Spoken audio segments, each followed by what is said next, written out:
मुक्ति पथ। Your search for the final truth ends here.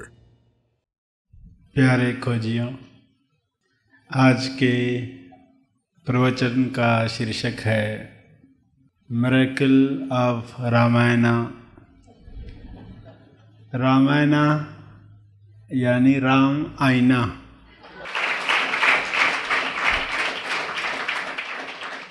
Ram आईना रामायणा बनता है जब, तब क्या चमत्कार होता है। और जब राम आईना नहीं बनता तो किस तरह की गलतियां होती है। ये सब बातें यदि हम अपने जीवन में उतारें तो सही जीवन जिया जा सकता है, क्योंकि राम सबका आदर्श है। सही आदर्श की तरफ फोकस होगा तो हमारे जीवन में भी बड़ा परिवर्तन होगा। अगर गलत आदर्श की तरफ ध्यान होगा तो हम माया की तरफ ही आकर्षित होने वाले हैं। माया का खेल ही चलता रहेगा। रामलीला समझ में नहीं आएगी। रामलीला समझ में आए, इसके लिए राम को समझना अति आवश्यक है। राम आईना बन जाने के साथ हमारे जीवन में परिवर्तन क्यों आएगा? क्योंकि राम सबके अंदर है। राम नवमी के दिन लोग सोचते हैं कि राम का जन्म हुआ, जो गलत है। रामनवमी के दिन राम का जन्म नहीं हुआ।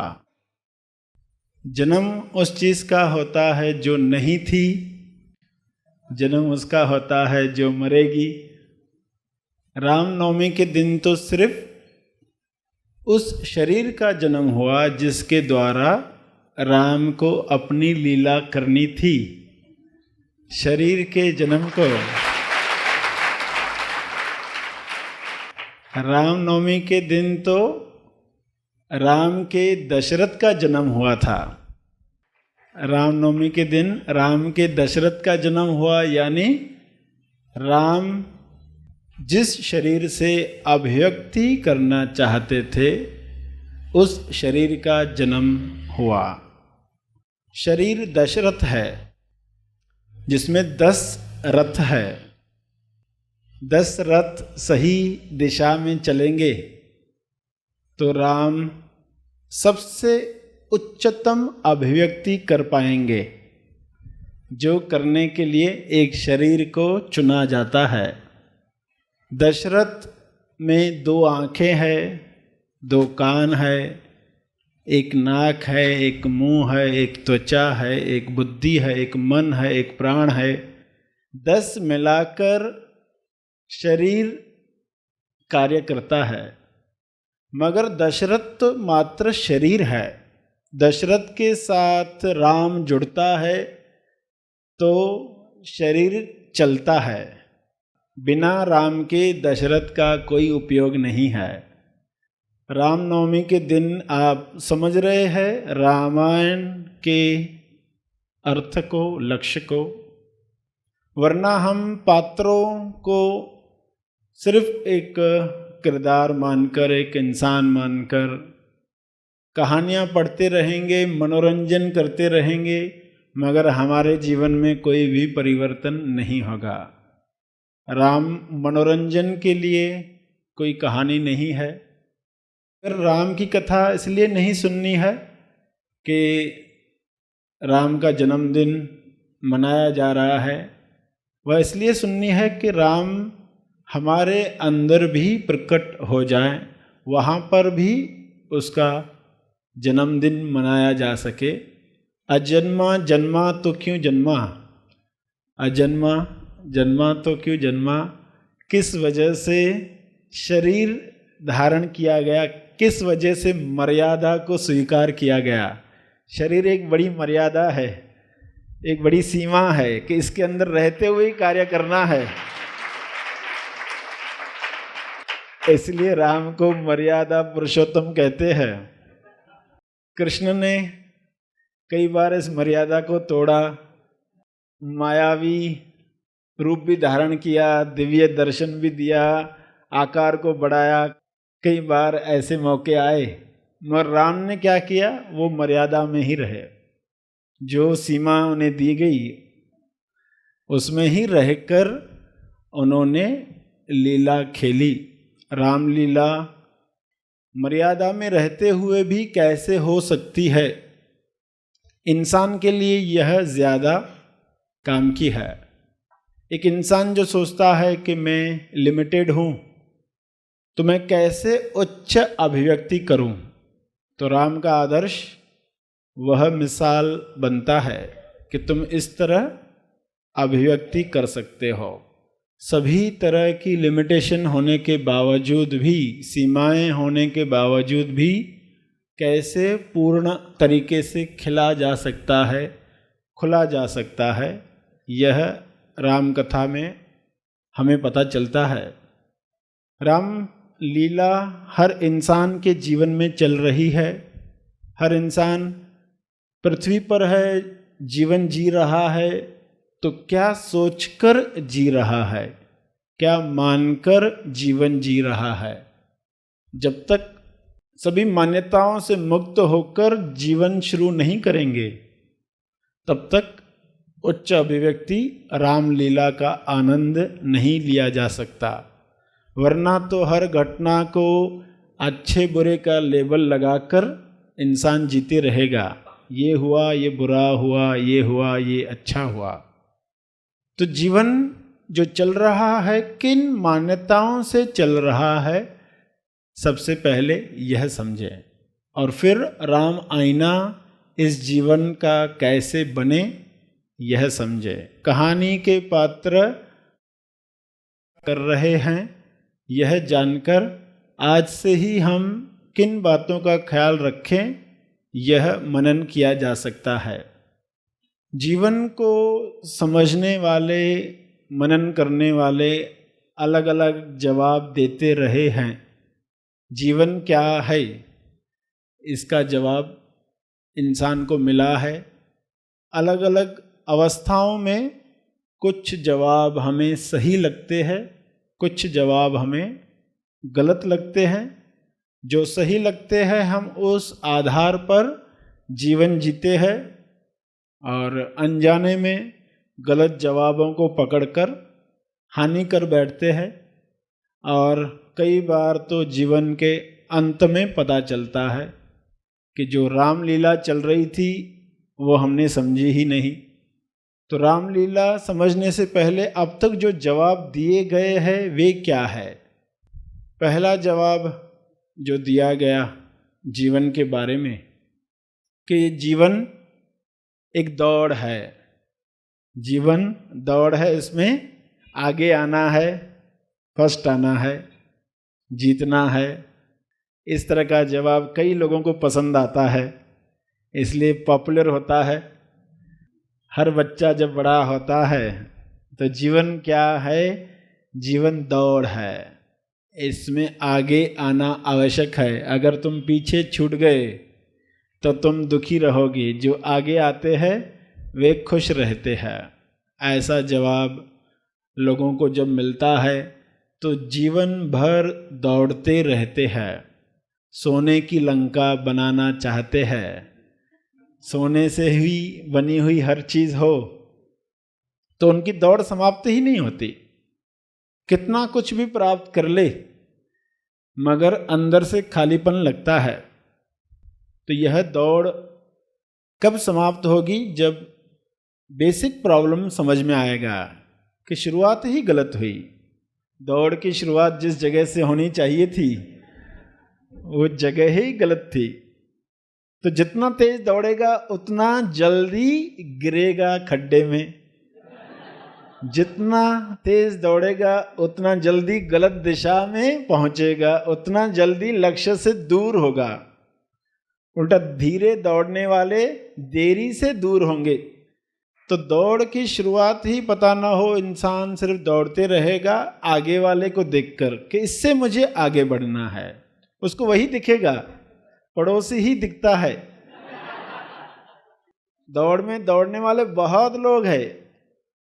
बहुत बाद में ये रहस्य पता चलता है कि ये दौड़ एक वर्तुल में चल रही है, गोल में चल रही है।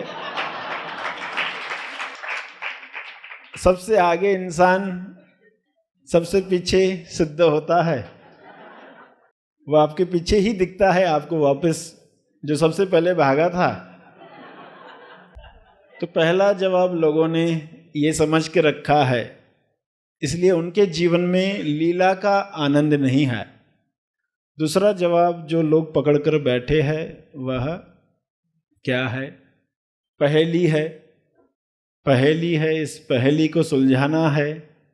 बहुत से लोगों ने सुलझाने की कोशिश की मगर सुलझा नहीं पाए। इंसान कहता है कि चलो मैं तो सुलझा लूँगा, कोशिश करता है। जब बात बिगड़ जाती है तो कहता है जीवन पहेली है, कोई समझा नहीं, कोई जाना नहीं। इस तरह वह जीवन काटता है। जब कुछ सही हो जाता है तो कहता है मैंने सॉल्व कर दिया, आई डिड इट, खुश होता है। फिर बीच में परेशान होता है। तो ये भी जवाब दिया गया है। धीरे धीरे जवाब ऊपर की तरफ जाते हैं। फिर जवाब मिलता है कि जीवन जो है वह कर्म भूमि है। यहाँ पर हम कर्म करने के लिए आए हैं, हमें कर्म करना है। पहले जो कर्म किए थे उसका फल भुगत रहे हैं, अभी जो कर्म करेंगे उसका अच्छा फल आगे आने वाला है।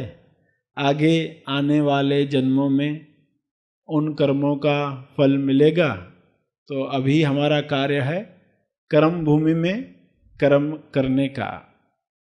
तो दिन रात इंसान कर्म करता है और पूछते रहता है इस कर्म से मैं स्वर्ग की तरफ जा रहा हूँ या इस कर्म से मैं नरक की तरफ जा रहा हूँ।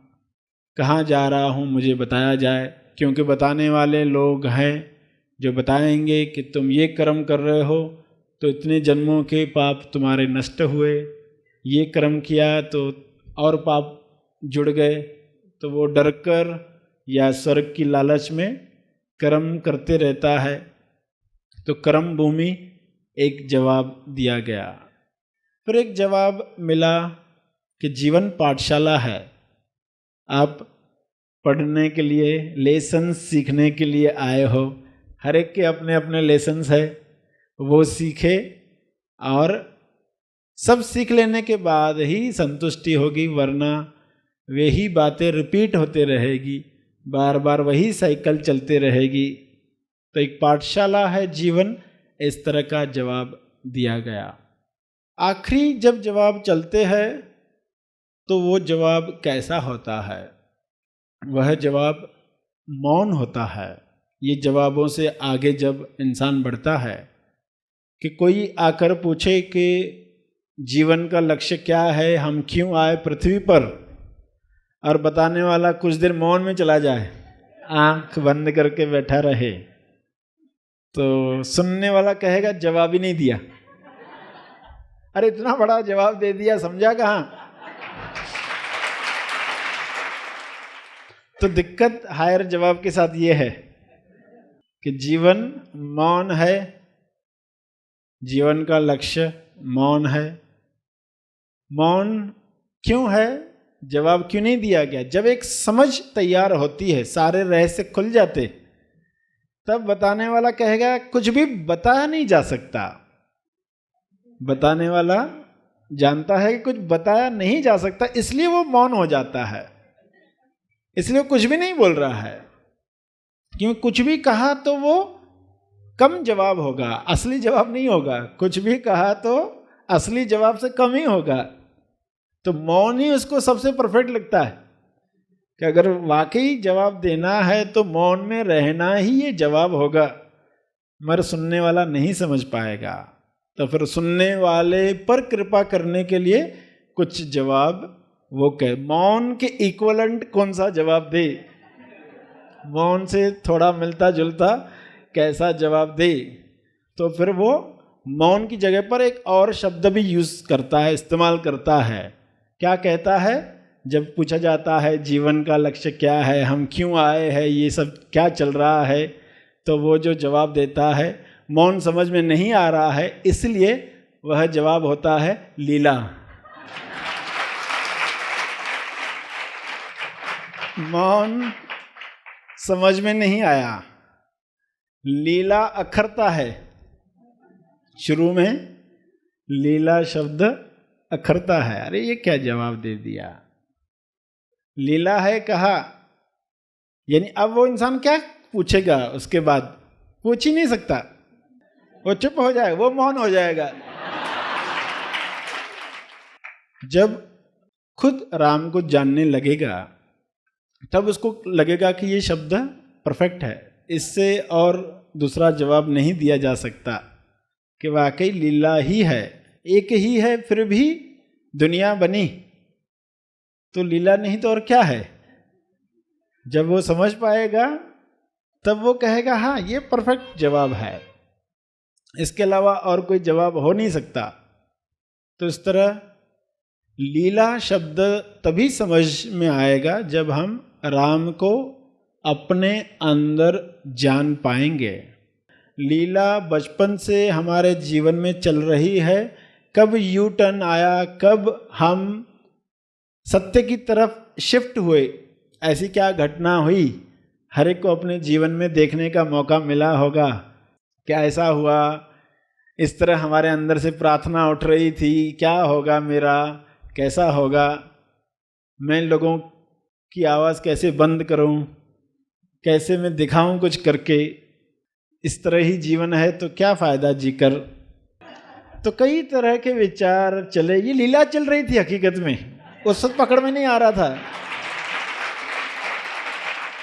ऐसे विचार देकर, निराशा के विचार देकर, क्योंकि फिर निराश लोगों के द्वारा कुछ खोज होती है, सभी खोजी नहीं बनते। उन्हें लगता है क्या है जीवन, असली जवाब क्या है, अगर है कहीं तो प्राप्त करे, नहीं है तो पक्का करे, है तो प्राप्त करे, नहीं है तो पक्का करे, उस आधार पर अगला कदम उठाए। तो यहाँ पर लीला शब्द का अर्थ समझ में आया। रामलीला सभी के जीवन में चल रही है, कुछ लोग बचपन में जान जाते हैं, कुछ लोग 55 में भी नहीं जानते,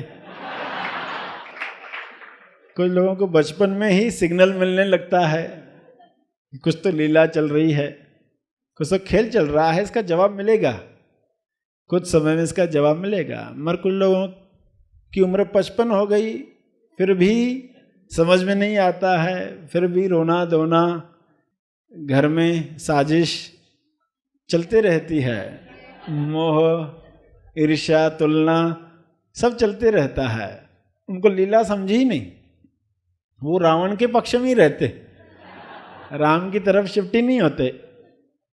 चलो कोई 55 के बाद समझ जाए ये भी अच्छा है, मगर कुछ लोग मृत्यु के वक्त समझ पाते हैं, जब मर रहे हैं तब पता चलता है कि ये लीला थी, मरते वक्त तो पता चला कि लीला चल रही थी। मगर ऐसे लोग भी हैं जो मरते वक्त भी नहीं जानते। राम नाम भी सत्य का एक नाम है, राम नाम भी सत्य का एक नाम है। राम नाम सत्य का एक नाम, सत्य के अनेक नाम है, राम उसमें एक नाम लिया गया। नाम कोई भी काम का है, अगर वह लेते हम अपने अनुभव पर शिफ्ट हो जाएं, जिस शब्द के साथ सत्य डाल दिया गया है वो शब्द काम का है, सत्य ज्यादा इंपॉर्टेंट है। शब्द निमित्त बनते हैं, वहां ले जाने के लिए शब्द माध्यम है।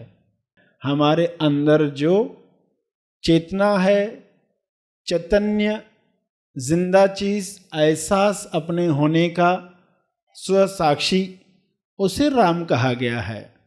तो राम शब्द दोहराकर अगर हम वहां पहुंच जाए, और राम क्या, कोई भी एक शब्द आपने डिसाइड किया, तेजम शब्द डिसाइड किया और उससे आप उस अनुभव पर पहुंचे, तो वह भी सत्य का एक नाम है। तो फिर हमारे लिए कौन सा नाम सत्य का नाम है, हम वह दोहराएं, रिपीट करें, ताकि उस अनुभव की याद सतत रहे, हमेशा रहे। राम राम दोहरा कर अगर आप माया में चले जाते हो तो वो राम नाम सत्य का नाम नहीं है, वह राम नाम रावण का नाम है। राम राम दोहरा कर अगर आप माया में चले जाओ, राम राम पर्सन बोल रहा है माला पर और यही देख रहा है कि चाय बन रही है कि नहीं बन रही है, फला काम हुआ कि नहीं हुआ, दूध वाला आया कि नहीं आया, पढ़ाई कर रहा है कि नहीं बेटा, इधर उधर ध्यान है उसका, टीवी में क्या चल रहा है, तो फिर वो राम क्या, वो रावण रावण बोल रहा है हकीकत में। उसको कोई पता है कि किसका जाप कर रहे हो, राम का जाप कर रहे हो कि रावण का। मुंह से तो राम निकल रहा है मगर हकीकत में रावण का जाप चल रहा है। माया की तरफ, सोने की तरफ ले जा रहा है, नींद की तरफ ले जा रहा है, बेहोशी की तरफ ले जा रहा है, लंका की तरफ ले जा रहा है। तो वह रावण का जाप कर रहा है। इसलिए समझना कि भाव ज्यादा इंपॉर्टेंट है। शब्द राम राम कहकर भाव भी राम है या नहीं, राममय जीवन हो रहा है कि नहीं। तो राम राम कह के माया में नहीं जाना है। मरा मरा कहकर भी कोई अनुभव पर पहुंच जाए, मरा मरा कहकर भी कोई अनुभव पर पहुंच जाए तो वो राम है। आप जानते हैं रत्नाकर डाकू, राम राम का मंत्र दिया गया मगर वो रिपीटेशन के साथ मरा मरा हो गया। मरा मरा मरा, राम राम कहते मरा मरा मरा मरा मरा करके मरा मरा से भी भाव जो था वो राम का था। तो राम कैसे दोहराना है, किस भाव से, किस समझ से दोहराना है, हम आज यह समझ रहे थे। और हकीकत में राम लीला देखनी है, समझनी है या रामायण पढ़नी है तो किस एंगल से पढ़नी है। मगर राम के एंगल से, राम के स्तर से, राम की चेतना से पढ़ोगे तो रामायण का आनंद भी होगा, उसका लाभ भी होगा। किस स्तर से हम रामायण पढ़ रहे हैं। व्यक्ति के एंगल से पढ़ोगे तो बहुत नुक्स निकलने वाले, बहुत गलतियां निकलने वाली। राम ने ऐसा क्यों किया, सीता की अग्नि परीक्षा ले ली, उसको भेज दिया, अलग कर दिया, धोबी की बात सुन ली, ऐसा नहीं करना चाहिए था, राम से ये गलती हो गई। बहुत गलतियां दिखाई देने वाली है। मगर उस चेतना से राम को वह अनुभव जानकर पढ़ोगे तो सब रहस्य खुलेंगे। लोगों के कई सवाल है और वे सवाल व्यक्ति की एंगल से कभी भी सॉल्व होते नहीं। व्यक्ति की एंगल से प्रश्न के जवाब कभी मिलेंगे नहीं। राम के एंगल से, चेतना के एंगल से सवाल उठेगा नहीं।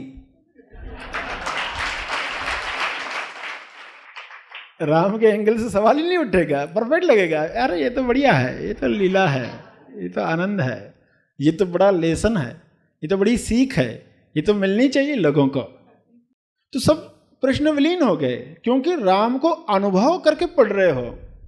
तो हम रामायण को सुनेंगे, समझेंगे तो यह जानकर के राम अनुभव को नाम दिया गया है। स्व अनुभव, चेतना, जिंदा चीज जो हमारे अंदर है, जिस वजह से शरीर चल फिर रहा है, उसको राम कहा गया है। जो राम के शरीर के पहले भी था, बाद में भी है। शरीर आते हैं जाते हैं, राम रहता है। अब राम शब्द कहे, स्वसाक्षी कहे, ऐसा शब्द कहे जो यूनिवर्सली हमेशा चलता रहे, तो शुरुआत सही हो गई कि हमने समझा राम किसको कहा गया और सीता किसको कहा गया। सीता वह सत्य समझ जो राम के साथ जब जुड़ती है, ब्याह होता है राम के साथ, तब ही असली बात होती है। लव कुश पैदा होते हैं, लव भी है और कुशलता भी है, कुश भी है। कुशल मंगल बोलते हैं ना, सब कुशल मंगल है ना। तो लव भी है, कुशलता भी है, एफिशिएंसी भी है लाइफ में, फिर सब कुछ है। फिर दशरथ बढ़िया काम करता है, शरीर अभिव्यक्ति करता है, मगर जब जुदा हो जाते हैं तो फिर दुख ही दुख होता है। राम राज्य खत्म हो जाता है, लोग दुखी रहते हैं, राम राज्य का इंतज़ार करते हैं, दिवाली का इंतज़ार करते हैं। तो सीता क्या है? सत्य समझ जो जुड़ती है। अनुभव तो सभी के अंदर है, राम सभी के अंदर है, सीता नहीं तो क्या हुआ? क्या हुआ? समझ ही नहीं है कि ये राम है। समझ का होना क्यों आवश्यक है? राम का चुनाव तभी होगा जब सत्य समझ काम करेगी। दोनों का योग अति आवश्यक है, वियोग नहीं होना चाहिए। वियोग होता है किन कारणों से, इसको समझना चाहिए। सबसे पहला कारण वियोग का कपट है। जब कपट आता है तो सीता राम जुदा होते हैं। सीता और राम क्यों जुदा हुए? क्योंकि झूठ आया, कपट आया। किसने झूठ कहा? मंथरा ने। मंथरा ने शुरुआत की, कपट किया। सत्य नहीं था, जो भी बातें उसने कैकेयी को जाकर बताई सब झूठ था, कपट किया। छल कपट जब आ जाता है तो शुरुआत होती है वियोग की। जब वो गुरु वशिष्ठ के यहाँ पर गुरुकुल में गए सीखने के लिए, कुछ सालों के लिए जाकर आए, वापस भी लौटे चारों राजकुमार। लोग दिवाली मनाते थे कि राम आए हैं, उनको देखने के लिए सब एकत्र होते थे। छोटी दिवाली तभी भी मनाई जाती थी। तो ऐसे राम वियोग कब प्राप्त करते हैं, दूर कब जाते हैं? जब छल और कपट शुरू होता है मंथरा के द्वारा। मंथरा ने कहा कैकेयी को कि साजिश कर रहे हैं तुम्हारे खिलाफ। कौशल्या जो है वो कुशल है, वो बहुत कुशल है, होशियार है। वो राजमाता बनना चाहती है, तुम्हें दासी बनाना चाहती है। तुम पांव दबाओ और वो राजमाता बनकर सारा क्रेडिट खुद ले ले। तो ये साजिश है। और भरत को बाहर भेज दिया गया है जानबूझकर, ये साजिश है। तो शुरुआत झूठ से होती है। जितना झूठ कहा गया उतना ही राम जुदा होते गया। तो पहला कारण सभी को समझ में आया। दूसरा कारण है मोह। कैकेयी का मोह काम कर रहा है। भरत राजा बने, मेरा बेटा राजा बने। हालांकि राम ने कौशल्या से ज्यादा कैकेयी को माना, कैकेयी की बात ज्यादा सुनी। उन्होंने यहाँ तक भी कहा, सिर्फ पिताजी ने कहा होता तो मैं शायद सोचता वनवास जाऊं कि नहीं जाऊं। कैकेयी ने कहा तो सुनना ही है, करना ही है, उनकी आज्ञा का पालन करना ही है। तो इतना बड़ा दर्जा कैकेयी को दिया। मगर झूठ आने के साथ कैकेयी जैसी माँ जो थी वो कैसे फिसल गई। उसका वरदान उसके लिए अभिशाप बन गया। जब बुद्धि भ्रष्ट हो जाती है तो वरदान भी अभिशाप बन जाता है। इंसान को देह मिली है, कितना बड़ा वरदान है, मगर ये वरदान अभिशाप बन सकता है यदि झूठ का सहारा लिया गया, मोहताजी का सहारा लिया गया। मोहताज जीवन कब शुरू होता है? मोह के साथ।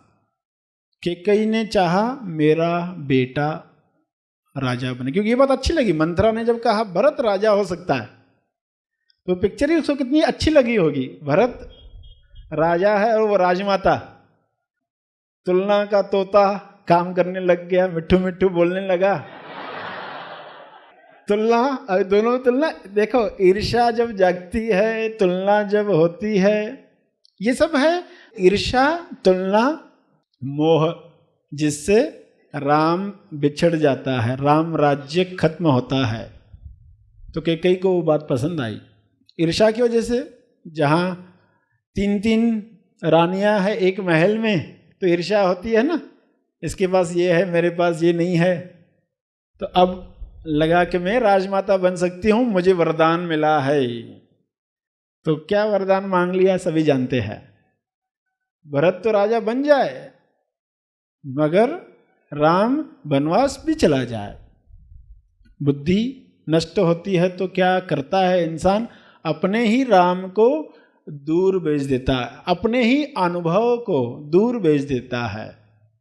सत्य के नाम से चिढ़ लगती है उसे, कोई कहे सत्संग में चलो तो गुस्सा आता है, तो वरदान अभिशाप बन जाता है। तो दूसरा कारण समझ में आया कि क्या है। तीसरा कारण, कर्म जो हुए हैं अब तक, जो कर्म हुए हैं पिछले जन्म पर नहीं जाना है, इसी जन्म में जो इंसान कर्म करते आया है, किस तरह के कर्म करते आया है। कर्म गलत हो गए, अनजाने में भी इंसान आग में हाथ डालता है तो हाथ जल जाता है। तो कुछ कर्म ऐसे हो जाते जिसका फल जब आता है राम दूर होने लगता है। और राम कब जुदा होते हैं, कब जुदा होते हैं, जब दशरथ से ऐसे कर्म हो जाते हैं जिससे श्रवण बंद होता है। उन कर्मों की वजह से क्या हुआ, श्राप मिला। क्या श्राप मिला कि राम तुमसे जुदा होने वाला है, तुम्हारी मृत्यु होने वाली है। जैसे हम अपने श्रवण कुमार की मृत्यु पर मर रहे हैं, वैसे तुम भी अपने श्रवण कुमार से बिछड़कर मरने वाले हो। दशरथ का श्रवण कुमार यानी राम जब बिछड़ा तो आप जानते हैं कि दशरथ मरा। तो ये कारण है। कौन से कर्म हुए, कौन से कर्म हुए, अनुमान लगाने का कर्म, उसको लगा के हिरन पानी पी रहा है, अनुमान लगाया। इसलिए कहा जाता है कर्म करो अनुमान लगाकर मत करो। थोड़ा रुको, थोड़ा पेशेंस रखो, थोड़ा धीरज रखो, वरना ऐसा कर्म हो जाएगा। पहले तो हिरन को मार क्यों रहा है, हिरन भी है तो क्यों मारना है, हिरन भी है तो क्यों मारना है, हाथी भी समझ के मार रहा है तो क्यों मार रहा है। पहली तो गलती ये, फिर दूसरा वो हिरन भी नहीं था, वह हिरन भी नहीं था, न सोने का हिरन था जंगल में। सीता को समझ को जो लगा, क्या लगा कि सोने का हिरन। मारीच रावण का साथी जब हिरन बनकर आया सोने का, तो सीता ने कहा ना वो सोने का हिरन चाहिए। ऐसी इच्छा जगेगी जब ऐसी व्यक्ति की महत्वाकांक्षा जगती है। राम कैसे जुदा होता है, किन कारणों से जुदा होता है, सब एग्जाम्पल सामने आते हैं। तो हम भी देखें कि हमारे लिए सोने का हिरन कौन है, हमारे जीवन में सोने का हिरन कौन है। जैसे जुबान के लिए स्वादिष्ट खाना सोने का हिरन है, हमारी इंद्रियां जो है वो बाहर जब जाती है, आंख जब दृश्य देखती है, तो कौन से दृश्य सोने का हिरन है हमें पता हो कि ये सोने का हिरन है। अब ये हिरन देखा तो चाहत पैदा हुई, राम को कहोगे लेकर आओ, राम को भेज दोगे ना।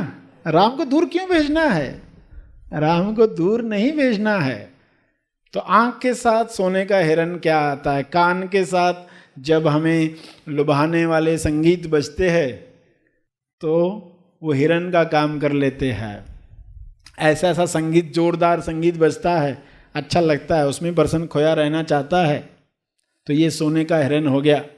ऐसी ऐसी सुगंध हिरन बन सकती है सोने का, ऐसा सा स्पर्श सोने का हिरन बन सकता, ऐसे ऐसे विचार सोने का हिरन बन सकता है। ये सब सोने के हिरन जो दूर ले जा, इंद्रियों को बाहर ले जाते हैं, दूर ले जाते हैं, राम से परे ले जाते हैं। जब ये इंद्रियां अंदर की तरफ टर्न होती है तो राम की तरफ जाती है।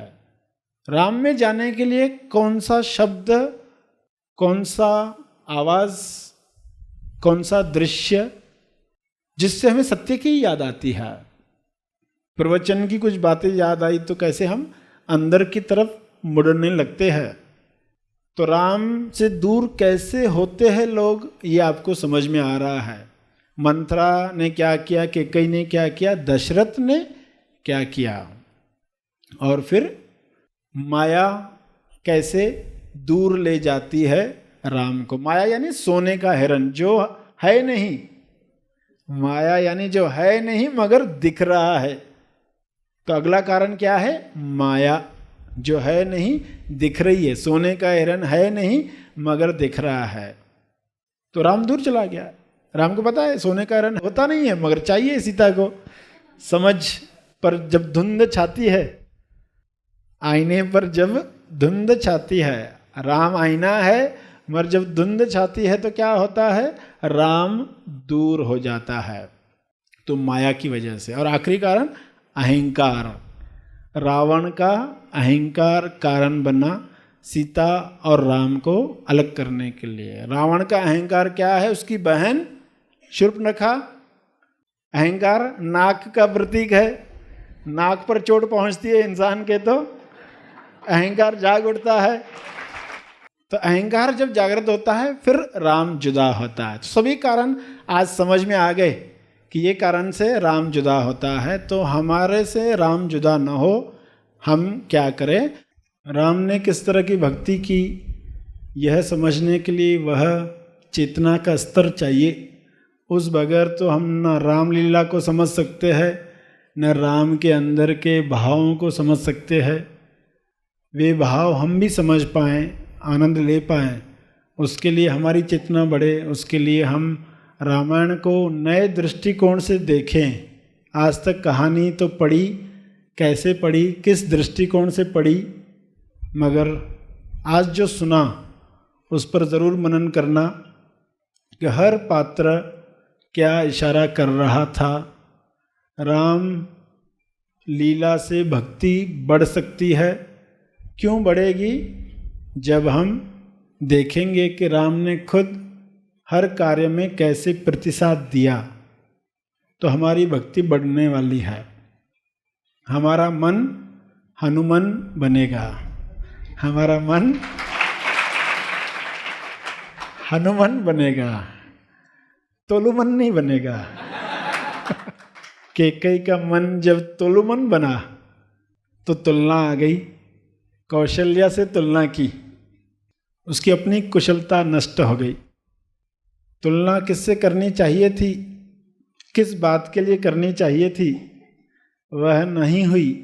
इसलिए राम वनवास गए, राम राज्य खत्म हुआ। तो हनुमान बने, मन हनुमान बने यानी हनुमान की तरह भक्त बने। हनुमान किस दृष्टि से राम को देख रहे हैं? हनुमान अपने हृदय में तेज स्थान पर दिखाता है सभी को। राम और सीता वहाँ विराजमान है। हनुमान के अंदर राम और सीता अगर स्थापित हो जाए, सेल्फ स्टेबलाइजेशन हो जाए, हनुमान के अंदर सत्य की समझ और अनुभव दोनों स्थापित हो गए, तो हनुमान की भी पूजा होती है। श्रवण कुमार के माता पिता 2 कान के प्रतीक है। 2 कान जिनको प्यास लगी थी कि हमें सत्य चाहिए, और श्रवण कुमार अपने माँ बाप को लेकर हर तीर्थ स्थान जा रहा है, कहीं तो सत्य सुनने मिले, कहीं तो सत्य का पता चले। मगर जब श्रवण ही मर जाता है तो फिर वनवास राम को मिलता है। श्रवण कभी भी बंद न हो। राम सबके अंदर है। हरे राम हरे कृष्णा हरे रामा हरे कृष्णा, हरे राम हरे कृष्ण, हर एक कहा, हर एक, हरे नहीं कहा, हर एक कहा। इसका अर्थ हर इंसान के अंदर राम है। शरीर जो है जड़ है, पत्थर है। पत्थर पर ध्यान न जाते हुए अगर राम पर ध्यान जाएगा तो पत्थर भी अभिव्यक्ति कर सकता है, पत्थर भी तैर सकता है। ऐसी संभावनाएं दिखाई गई है। राम नाम भी सत्य का एक नाम है।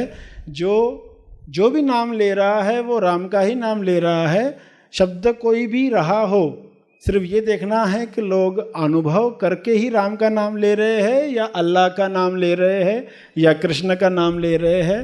जो भी नाम ले रहे हैं, क्या मानकर ले रहे हैं, तो वह समझ सभी तक पहुंचने में हमारा हमेशा निमित्त बने तो सही रामलीला हर एक के ज़िंदगी में चल सकती है, हर एक इसका आनंद ले सकता है, सभी को ये आनंद मिले। आज ये सब बातें बताकर जो सेवा का मौका दिया उसके लिए धन्यवाद। सरश्री, इस मनोशरीर यंत्र का नाम चिदंबर है। मैं एक सिंजेंटा मल्टीनेशनल कंपनी में पुणे में काम करता हूँ। मैं और मेरी फैमिली जो आई है वो योगा आध्यात्मिक में बहुत साल काम किए और हमको थोड़ी बहुत संतुष्टि और शांति थी। जैसे जैसे दिन गए तो समस्याएं बढ़ती गई और कंपनी में या फैमिली में तनाव बढ़ता गया, तो हम लोगों को मालूम पड़ा कि हम बाहर की चीज़ें में संतोष ढूंढ रहे हैं। वैसे ही टाइम में एक सत्यमुख कर्नाटक धारवाड़ से छब्बी हमको मिले, उनका संसार में देखा तो हर जगह खुशी ही खुशी है। वो कैसे रहते हैं? तो उन्होंने मुझे बोला कि नहीं, आप महा आसमानी शिविर है, आप वहाँ पे जाओ। तो मैं, मेरे पापा, मेरी मम्मा, मेरे भाई चारों आए हैं। हाँ, बढ़िया। और आने के बाद 2 ही दिन में मैं अंतर्मुख हो गया।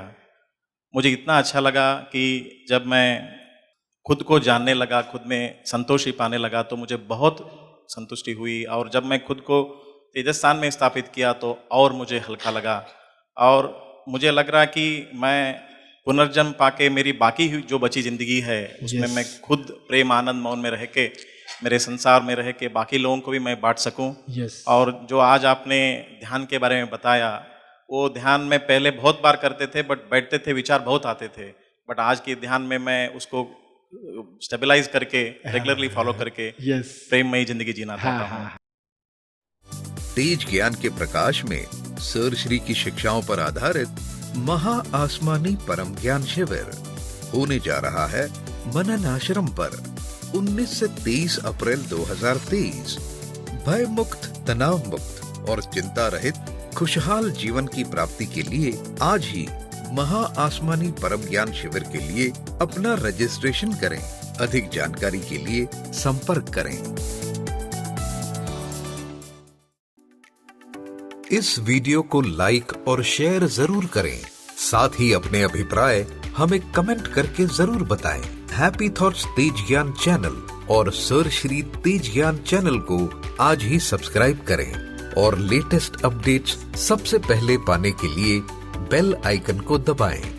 धन्यवाद।